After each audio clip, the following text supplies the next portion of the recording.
Hello everyone, अस्सलाम वालेकुम। आज हम एक ऐसी सच्ची कहानी सुनेंगे जो आपके दिल को हिला देगी। ये कहानी है खिदमत, गुनाह और एक दुआ की ताकत की। एक बहुत मशहूर हदीस है। हमारे प्यारे नबी सल्लल्लाहु अलैहि वसल्लम ने फरमाया, जन्नत माँ के कदमों के नीचे है। जरा सोचिए, अल्लाह ने जन्नत को किसी मस्जिद, किसी पहाड़ या किसी खास जगह के नीचे नहीं रखा, बल्कि हमारी अपनी माँ के कदमों के नीचे रखा है। लेकिन खिदमत लोग इस जन्नत की कदर करते हैं? यही सवाल इस कहानी का इम्तिहान है।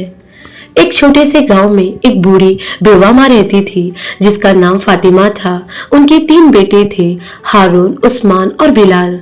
हारून और उस्मान बड़े थे, उनका दिमाग तेज था, उनकी आंखें हमेशा दुनिया की दौलत पर टिकी रहती थी। उन्हें लगता था कि मेहनत से नहीं बल्कि चाल से पैसा कमाया जाता है। तीसरा बेटा बिलाल सीधा साधा था। उसके दिल में दुनिया का लालच नहीं था। उसकी पूरी दुनिया माँ की खिदमत से शुरू होती थी। वो जानता था कि असली दौलत पैसे में नहीं बल्कि माँ की मुस्कुराहट में है। एक दिन हारून और उस्मान ने फैसला किया। हारून ने कहा, माँ, हम यहाँ गरीबी में नहीं रह सकते। शहर में बड़ा कारोबार है, हमें वहाँ जाना होगा। उस्मान हंसकर बोला, और ये बेवकूफ बिलाल, अगर माँ की खिदमत से दौलत मिलती तो ये आज बादशाह होता। इसे अपनी फटी किस्मत पर रोने दो। माँ फातिमा की आंखें भर आई। माँ ने कहा, बेटा, मेरी आखिरी वक्त करीब है, मुझे छोड़कर मत जाओ, मेरी खिदमत करो। अल्लाह तुम्हें रोजी वहां से देगा जहां से तुम सोच भी नहीं सकते। हारून ने बेरुखी से कहा, अल्लाह रिस्क मेहनत से देता है, माँ दुआओं से नहीं। और ये कहकर वो दोनों अपनी बूढ़ी बीमार माँ को अकेला छोड़कर शहर चले गए। याद रखिए, कुरान में अल्लाह ने वालिदैन के लिए साफ हुक्म दिया है, अपने वालिदैन से उफ तक ना कहना। सूरा अल इसरा आयत 23। हारून और उस्मान ने सिर्फ माँ को नहीं छोड़ा, बल्कि उन्होंने अल्लाह के हुक्म की भी नाफरमानी की। उन्होंने नाशुक्री की राह चुनी। अब घर में सिर्फ बिलाल और उसकी बीमार माँ थी। बिलाल दिन भर खेतों में मजदूरी करता, जो कुछ रुकी सूखी रोटी मिलती पहले माँ को खिलाता, फिर खुद खाता। रातों को वो जाकर माँ के पांव दबाता, उन्हें गर्म पानी देता। वो जानता था कि उसके बड़े भाई शहर में करोड़पति बन गए हैं। गांव के लोग भी उसका मजाक उड़ाते थे, कहते थे, देखो माँ की खिदमत करने वाला कैसा गरीब है। लेकिन बिलाल का दिल जानता था कि वो सही रास्ते पर है। ये एक बहुत बड़ा सबक है। अल्लाह कुरान में कहता है, अल्लाह सब्र करने वालों के साथ है। बिलाल की जिंदगी सब्र और खिदमत का एक जीता जागता उदाहरण थी।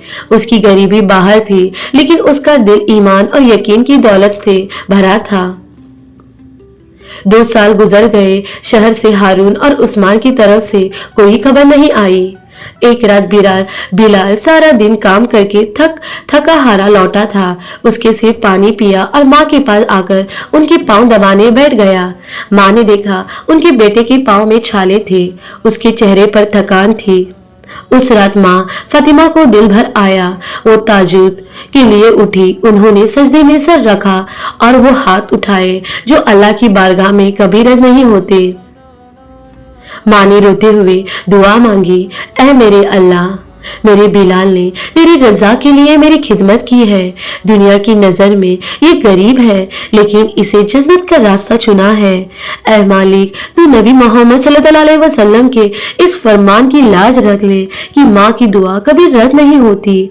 अगर मैं इसकी इससे राजी हूँ, तो तू भी इससे राजी हो जा और इसकी गुर्बत को आज ही अमीरी में बदल दे। माँ की दुआ आंसुओं से भीगी थी और वो दुआ सीधे आसमान पर पहुंच गई। याद रखे, ये इस्लामी सीख है कि तीन लोगों की दुआ कभी रोकी नहीं जाती, और उनमें से एक वालिदैन की दुआ, माँ की दुआ तकदीर बदल से देती है। अगले दिन सुबह एक अजीब वाकया हुआ। मुल्क के बादशाह का काफिला शिकार के दौरान रास्ता भटक गया और उनके सबसे कीमती घोड़े की तबीयत खराब हो गई। काफिला भटकता हुआ बिलाल के गांव पहुंचा। शाही हकीम घोड़े को ठीक नहीं कर पाए।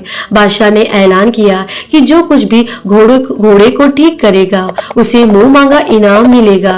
बिलाल जो जड़ी बूटियों का थोड़ा सा इल्म था वो उसने अपने दादा से सीखा था। माँ से इजाजत लेकर वो बादशाह के पास गया। उसने कुछ जड़ी बूटियां घोड़े को खिलाई। अल्लाह का करना ऐसा हुआ कि घोड़ा कुछ ही घंटों में खड़ा हो गया। बादशाह बिलाल की सादगी देखकर हैरान रह गया। उसने पूछा, ऐ नौजवान, मांगो, क्या मांगते हो? बिलाल ने हाथ जोड़कर कहा, बस मेरी माँ बीमार रहती है, आप उनके इलाज का इंतजाम करवा दें। बादशाह उस जवान की माँ की मोहब्बत से इतना मुत्तसिर हुआ कि उसने कहा, आज से तुम्हारी माँ का इलाज शाही तबीब करेगी और तुम्हारी खिदमत और काबिलियत के बदले मैं तुम्हें इस पूरे गांव और आसपास की जमीनों का गवर्नर मुकर्रर करता हूँ। सिर्फ एक दिन में माँ की एक रात की दुआ ने बिलाल की गुर्बत को खत्म करके उसे गांव का सबसे अमीर और इज्जतदार शख्स बना दिया। ये है खिदमत का सिला।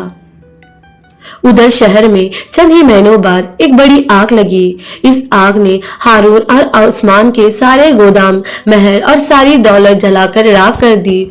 उनके वक्त की कामयाबी खत्म हो गई। वो सब कुछ लुटाकर शर्मिंदा और भूखे उसी गांव वापस लौटे।